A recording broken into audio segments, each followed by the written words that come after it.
Welcome to another enriching episode of the Men After God podcast, the resource for those passionate about leading and growing impactful men's ministries.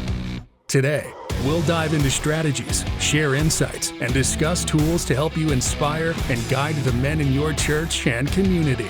Let's embark on this journey together to build stronger ministries and foster authentic brotherhood among men. Hey guys, welcome to another episode of the Men After God podcast. Today I'm excited to be covering the topic of legacy over luxury with my good old pal Luke. And this is going to be a great one, man, because you and I get to come at this from different angles. And so the guys that are listening today, no matter what your childhood was like, whether you came from a great Christian home or you came from a Christian-esque home, as you've heard me describe before, today we're going to talk to you about why your presence is the best present. Luke, you just shared a great story with me about this, but talk for just a minute about how this idea of being present instead of just giving presents impacts you as a dad. Yeah, I'd say, I kind of taught to work at a young age. So the concept of I have this quote, like you hustle till you have it, or you be it till you become it. These things are just, they sound really tweetable. They sound great. And yet when you break them down, especially when it comes to parenting, why are you hustling? Now, I'm not talking about the provision aspect. I know that you need to provide and be that person, and you should, look well to your fences, right? But I tell you, the culture tells us that, there's so much there that my kids don't have, and I feel that I want to provide everything that maybe I didn't get in the sense of items and tangible things and Xboxes and all that stuff. And yet, when we're raising our kids, I think it's a really funny thing what they want. Now, what they think they want is they want the cool things because they go to the store, they see them. I get that. I did that too as a kid. And there's a place for that. I think there's fun. But I will say this happened this week, spring break here in Texas. My kids are off. And so I'm trying to make sure that I'm working and spending time with them, and they're spending a lot of time at home. And a couple weeks ago, we went to what's called Strike and Reel. It's like a big bowling alley and an arcade, and it's got laser tag. It's got all this stuff. And we spent probably $200 there and just had a blast. And I don't regret spending the money. I want to throw that out there. We had a good time. Got some photos. Kids had a good time. They love that stuff. But I got home the other night, and I had to work a little bit late, and Monica was there, and they're in the backyard, and I just hear them playing back there, and they're playing baseball. Now, we don't have a big backyard, but we've got a couple wiffle balls and a couple random baseball bats and baseball gloves. And my kids are kind of go sports go just like me. They really don't know how to play baseball. and so we're back there, and Monica's pitching. And so we joined, and we turned on the boombox with some good old backyard music and just having a good time. And we played silly baseball for probably an hour and a half. And the boys missed half the shots we pitched, and we missed most of the pitches we threw, right? Had a blast, had a great time, laughing, and the balls going over the roof and trying to find the balls after they go in the neighbor's yard. It was just a lot of fun. My kids are young. My daughter's 13, just turned 13. I've got an 11-year-old, got a 10-year-old, I got an 8-year-old, right? They're just little kids. I get home last night, and the first thing my son asked me, my 10-year-old, he's like, "Dad, can we go play baseball in the backyard again?" He could have asked for Strike and Reel because they can't play video games, all the things that he could have asked for. And the only thing he wanted to do was do the thing that was just really just had to do with presence of us being there, laughing, having a good time. And we even got hurt. Like sometimes we got hit by the baseball, like we had some tears, but he didn't remember the tears. He remembered the time. All that to say, that's the point of this conversation is so many times we're looking at this luxury of I want to provide all this stuff. And what's it going to give them? So let's look at the legacy aspect. It's going to come down to the time you invested into your kids. And that's what we're going to talk about today. Absolutely, man. I love it. The hustle and grind culture, the Bible really just pushes against it in so many ways. And I highlight it in my book where we talk about doing nothing for Jesus and resting. And dads, I'm as guilty as any of you of that provider mentality where I want my kids to have everything I couldn't have as a child. And I grew up, different from Luke. That's why I love the perspectives we bring to these conversations. He had a great Christian home, loving parents, 9 brothers and sisters. Like, Yeah. I'm an only child. My parents got divorced. There's alcohol and drugs in my history. And now I've got kids where they're growing up completely different than either my wife and I. And I enjoy work. I've been called a workaholic more than once in my life. But that hustle and grind culture teaches us to provide, and make big vacations and things like that, which, don't get me wrong, I love a big vacation. But if we're not making those small investments in like silly baseball, because "Go Sports Go" is now my favorite quote of the day, we're really missing out. And I know it's tweetable and it's cliche, but presence beats presence. Because what happens? Yeah, okay. I'm preaching this weekend on Exodus 17 when the Israelites are grumbling in the desert. It's a desert about water. And Moses goes to God, and God says, yeah, go over here, strike this rock. But inside of that, the water from the rock isn't the greatest thing that happened that day. If you read in Exodus 17, 1-7, yes, Moses struck a rock in the middle of the desert and water came out of it. But the greater thing that took place is answered at the end of the passage, and then at the beginning in God's answer to Moses. Go over to Horeb and I will be there. We so often look at the provision rather than the provider. Your kids love the provision you're giving them. There's not a 13-year-old in the world who, if you rolled up with a brand new iPhone, isn't going to absolutely love it. But as Jesus said to the woman at the well, if you drink this water, you will thirst again. Guys, you're working 6-7 days a week. You're providing, you're trying to pay bills. And I get it. Inflation's real and there's a whole bunch of stuff going on. But at some point, that's going to dry up. And even if you leave it in your will to your kids, they would have rather had you than what they could have in what you've provided for them. So you've got to have this perspective of providing is good, but presence is better, I guess is the way to say it, because they want you. You see, kids aren't going to remember their stuff. They're going to remember the moments. Luke's son is going to remember that silly baseball game.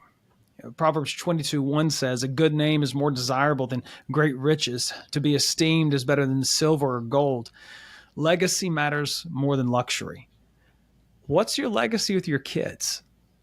Luke, I tell you, man, I had a conversation with my kids the other day, and they were talking about parents and parenting, and it was about my wife and I, and about who's the strict one.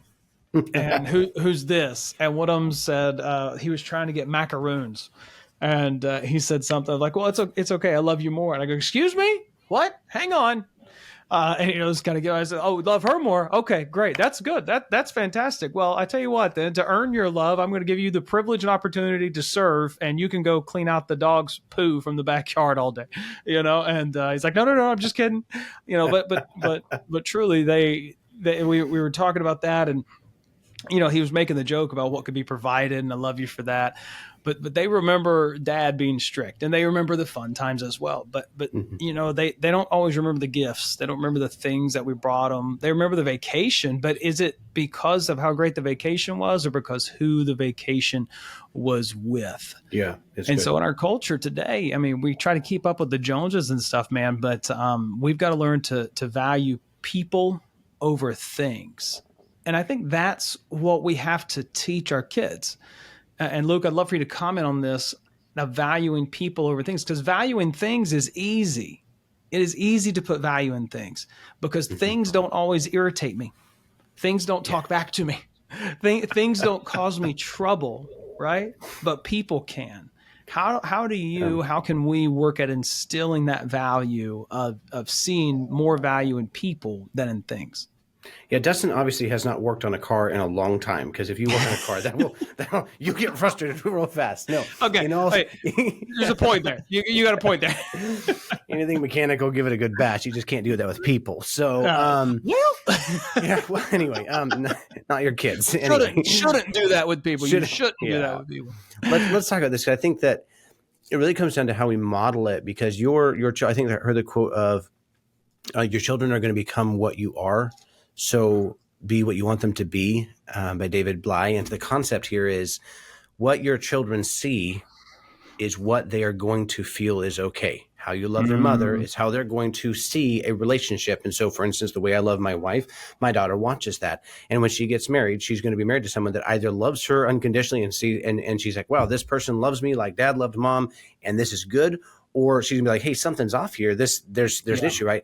So they're modeling. Something happened on Saturday. We're getting ready to leave the house for a bit, and we just got a new to us vehicle, a bigger vehicle for the family, and I like it. It's new to me, so right, I'm driving it, and it's a black car. I don't like driving black cars because they show all the dust. We had a dust storm in Texas. It happens.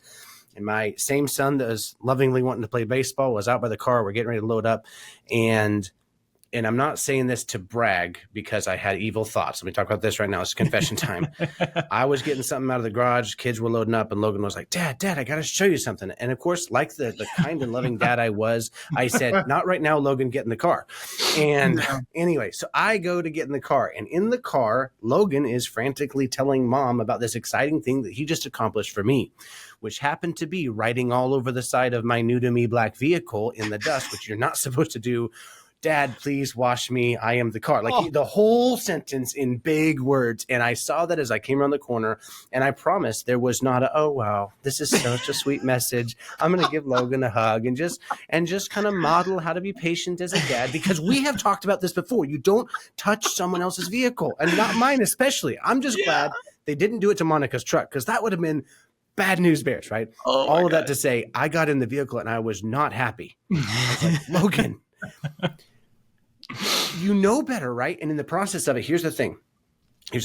I was not happy because I thought I'd communicated that before, and I'm getting on his case. And he is excitedly in the back, like telling Monica about what he just did for me to the side of my vehicle, right? And he's like, Mom, I can't wait for Dad to see it. Right as I get in the car, and Monica's face is like, oh no, as she's hearing this, as I'm like, Logan Dean Sorensen, right? All of that to say, the moment I said the word Logan in not a loving, kind, real patient way, his demeanor goes from just crashes down, just completely broken and devastated. Now, in his heart, he thought he was doing something sweet. Mm-hmm. In actuality, he was doing something really, really stupid. So don't do that. And I wanted to make sure he knew that was stupid. And I do believe in parenting, but he didn't need a lot of correction for him to realize he should not have done that. And I didn't need to get, and so in the process, I'm like, and I had to think about this. I had to take a step back, like, okay, wait, why is this so important to me? Really, Luke? Now, should he do that? No. Do I want him to do that? Somebody else's vehicle? No. But I had to take a step back and really like, okay, if this were Jesus, if this were the Lord God in my seat and I'm in the back, and how many times have I done what God told me not to do? Yeah. And God was like, hey, that was stupid. You shouldn't do that again. The point is this: if you are going to make your things everybody's got their thing. I like computer technology, iPads or whatever, right? Everybody's got their thing that they're precious to them. Some people it's their football time or their sports time, and that have your child come interrupt that and you're gonna have them feel the heat. Hold on, just be mindful. This is why you have to value things. And by the way, if you don't model it, how to be grateful, how to be kingdom focused, how to look for the needs of others and show them how it's done. One of the sweetest things, my younger son, Luke Lyle, I named him Luke so I can say, Luke, I am your father. Not really, but he came the other day. We were eating lunch or eating a dinner, and we're there. And most of the time, if there's, we get plenty of food. We got plenty of food, right? We don't like to over provide, but we always get more than enough food. And I hadn't gotten a bunch for me, and I was eating, and then and he came over, and I was finishing off the meal of one of my other kids. That's I don't need to get much because there's always leftovers, right? And I was finishing off this burger, and Lyle wanted more. Luke Lyle is his name, and he's like, "Hey, I'm still hungry." I'm like, "Okay, well, here's a burger." And the first thing he did was, "But aren't you still hungry?"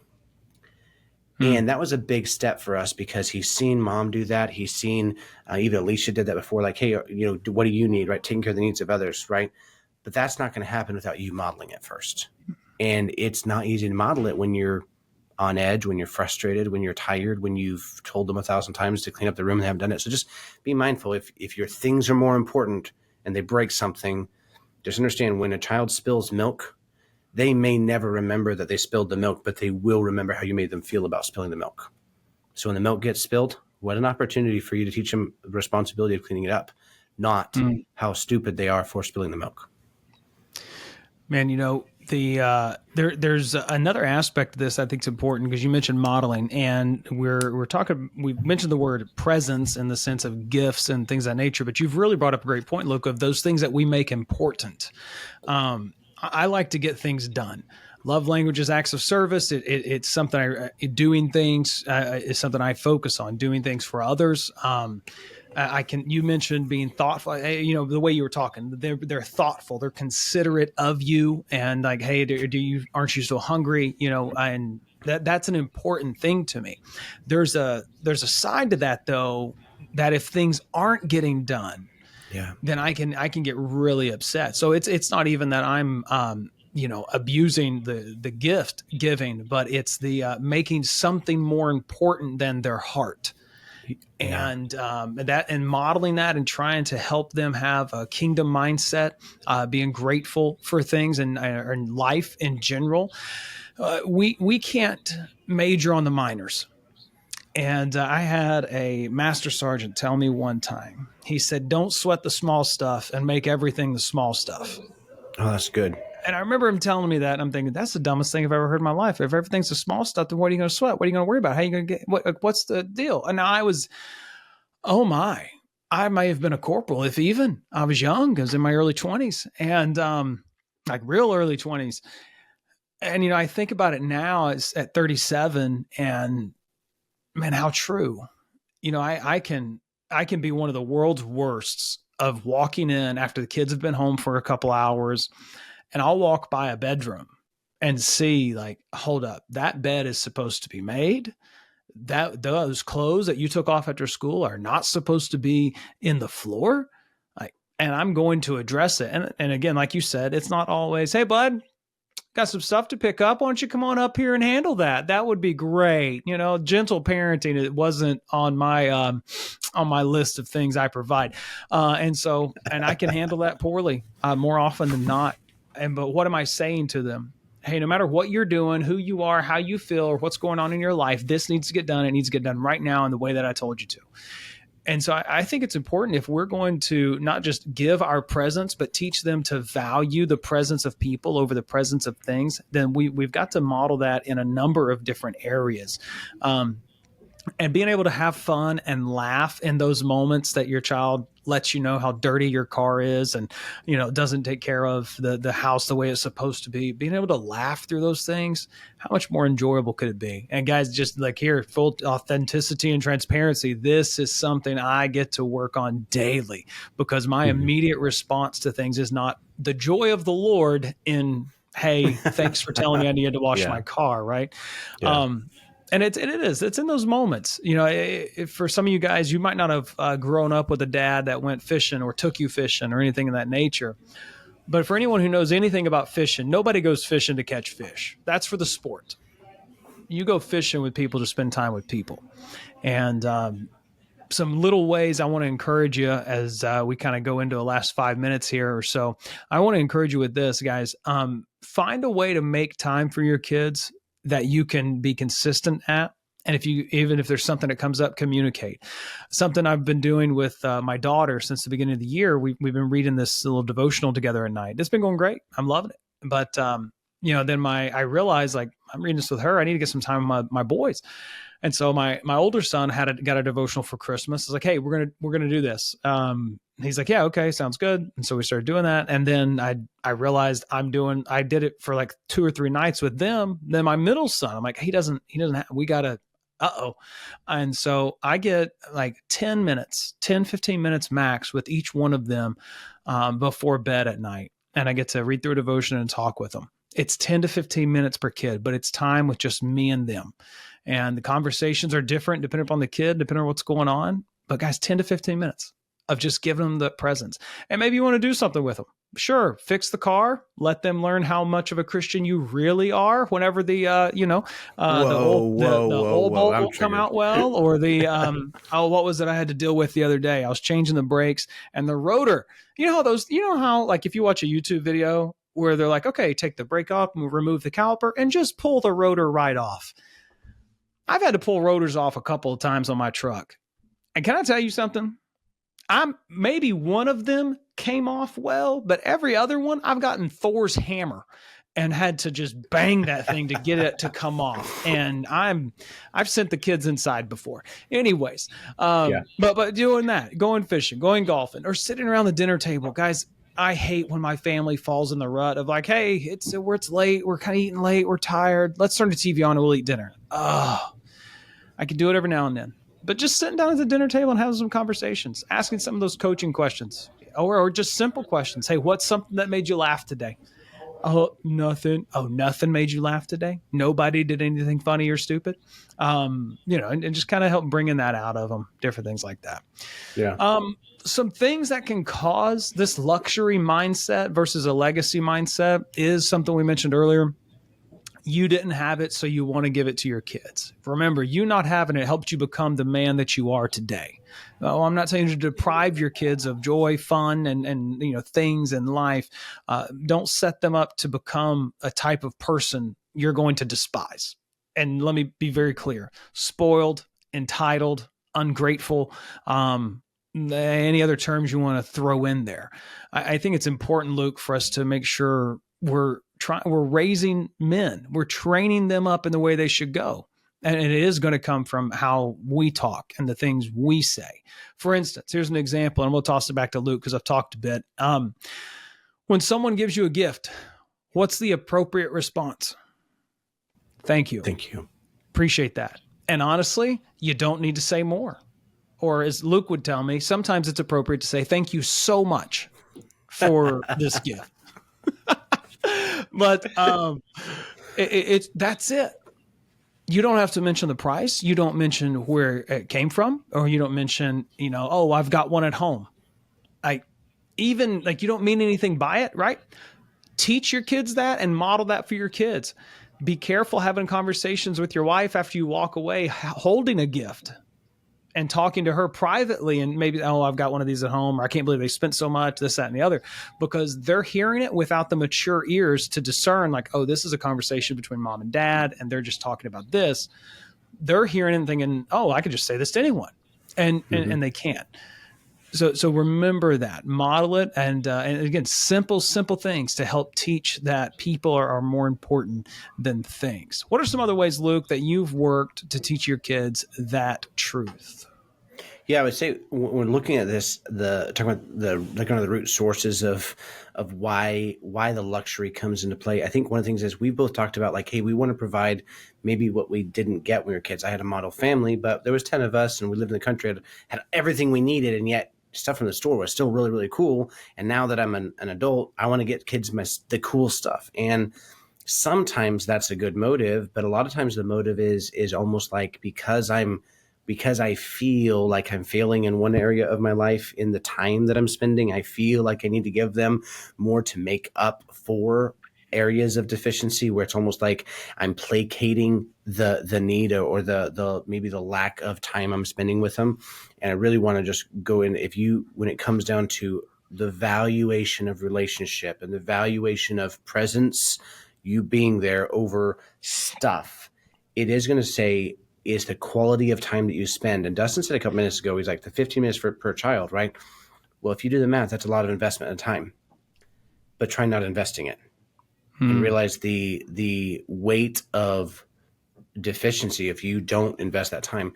John Maxwell has a practice through the coaching program where you take your day by 15 minutes at a time. He's the 15 magical minutes, or the magic 15, and the value of 15 minutes. Think, well, what can you accomplish in 15 minutes? Well, you can read 3 chapters of the Bible. You could pray for 15 minutes, which is more than most Christians do in a day. You could write a thank you note. You could watch 15 minutes of an hour-long show. Which of those is more impactful? Well, I only get a percentage of the show, right? And so a lot of people are like, well, I don't have time, especially if you have more kids. I have 4 kids. Dustin has 3 kids, right? I've got, I know some people that have a lot more kids. Man, I don't have 15 minutes a day per kid. Yes, you do. This is a God-given opportunity. Don't squander it. Don't miss it. But just when it comes down to it, prioritizing, time, but prioritizing the right time. I've talked about it before, where we'll spend 8 hours on a Saturday at home. I did this recently. We spent all day at home. We really didn't do anything. I didn't spend intentional time. We didn't go play baseball and be the perfect picture family. You know, we didn't have a barbecue. What we did is just nothing. Kids played video games. I did some work stuff. When it came down to it, when I look back on Saturday a couple weeks ago, there was no value in the hours. Spend the time with the kids. Like, oh, I spent all day with my kids. No, you didn't. You spent all day in the same place as your children. If I'd wanted to spend an hour with my kids, they could have remembered that Saturday probably more impactful. And so that's what I'd say. Your time is your greatest resource. Your best investment is time. And if you ask your kids in 5 to 10 years what the most important memory, what's the best memory they ever had, it will not involve a thing. It may involve a gift, a time when you're together and they received a gift, but most of the time it will be something that you did together where there was joy and there was laughter and there was kind of freedom to just be a kid. Those are my memories. The memories of when I'm a kid. You talk about like my greatest memories are when we just did nothing. We wrestled as a family. You say, what are you talking about? Literally, there's 10 of us. We could have a whole WWE match. So, Royal Rumble match right there going out in the barn. Oh my goodness, man. Guys, what's important in this conversation is for you to walk away and know you need to spend time with your kids. I've talked to some dads just even recently, 2 jobs, 2 full-time jobs. Like it's not like 2 part-time, 2 full-time jobs, trying to make ends meet. And man, first off, kudos, guys, you're killing it. Great work. But after 18 years, you don't have 30, 40 years left with your kids. You've got 30 to 40 years to spend some time with them. But truthfully, once they're out of the house, how much more often are you going to see them? How often do you get to see your parents? You know, some of you may be blessed to live where you grew up. I don't. I see my parents maybe once a year, maybe twice a year. And it's just how, God's guided our lives. And that is what it is. And I don't have regrets on that, but you got to think about that. The best time you have with your kids is before they turn 16, maybe even before 13, because once they hit that age, friends become more important. And dads, get over it. Friends and girls are going to become much more important to your sons than you are for a period of time. As they should. That's biblical.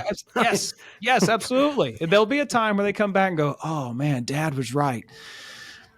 I got a 13-year-old, so I'm just getting into that area of like, why is Dad even talking to me? But no, it's not that bad. I'm kidding. But seriously, I just want to leave you with this, and I'm going to sign off here.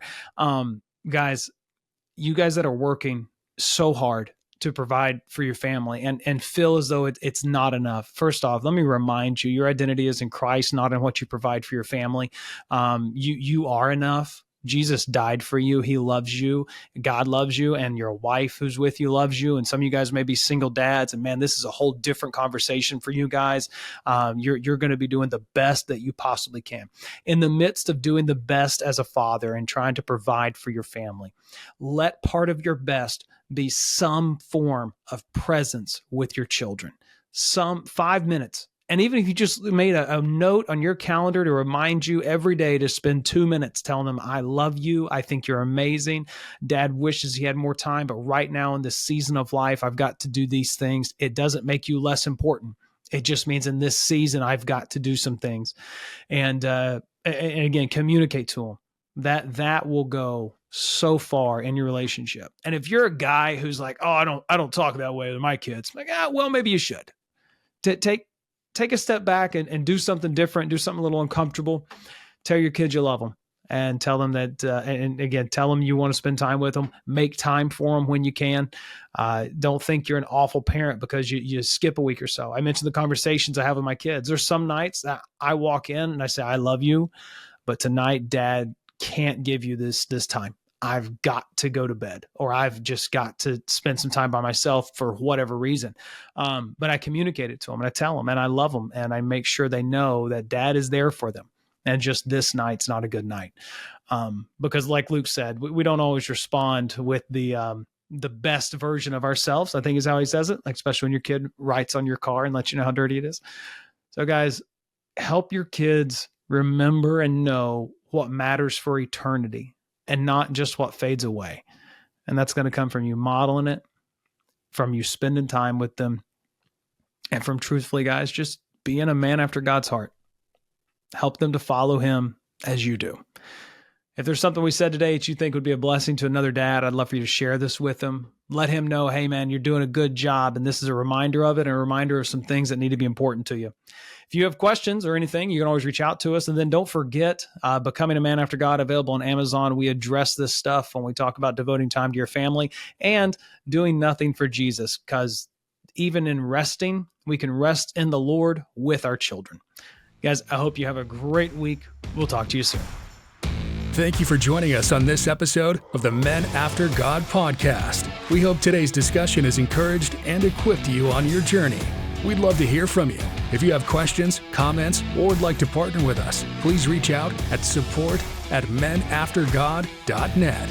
Stay connected with our community by liking our Facebook page at facebook.com/menaftergodpodcast. For deeper engagement, join our group at facebook.com/groups/menaftergod and connect with other men pursuing God's heart. If you found value in this episode, please subscribe and leave a review. Your feedback helps us reach more men striving to live faithfully. Until next time, stay strong in the faith and continue pursuing after God.